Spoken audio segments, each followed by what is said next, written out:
उद्धव ठाकरे आणि आमचा रंग एकच भगवा असं बावनकुळे यांनी म्हटलेलं आहे। उद्धव ठाकरे काही कारणास्तव दूर गेले असं महत्त्वाचं विधान देखील आता बावनकुळे यांनी केलंय। विकासाच्या मुद्द्यावर उद्धव ठाकरेंनी आमच्यासोबत यावं असं बावनकुळेंनी म्हटलं, तर शरद पवारांच्या मार्गदर्शनाची गरज असल्याचं महत्त्वाचं वक्तव्य आता बावनकुळेंनी केलेलं आहे। शरद पवारांनी एकत्र येत मार्गदर्शन करण्याचं आवाहन देखील आता बावनकुळेंनी केलंय।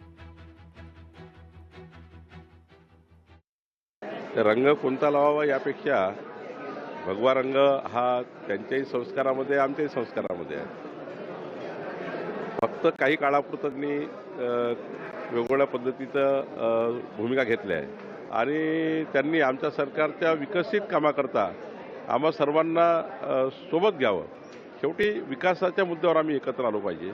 पवार साहेबाबद्दल तेवढंच आहे की त्यांच्या आयुष्यात त्यांनी जे काही महाराष्ट्राला त्यांनी महाराष्ट्राच्या जनतेने शरद पवार साहेबांना जी उंची दिली आहे त्या उंचीचा उपयोग आता देवेंद्रजींच्या सरकारमध्ये चांगल्या जे गतिमान पारदर्शी सरकार देवेंद्रजींचं चालू आहे याला अजून पुढं कसं नेता येईल।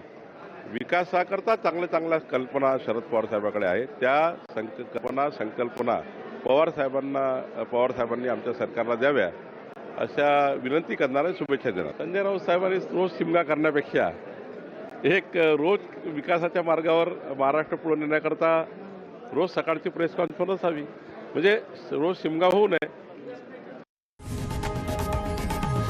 लोकशाही मराठी ऐका, पहा, जागरूक रहा।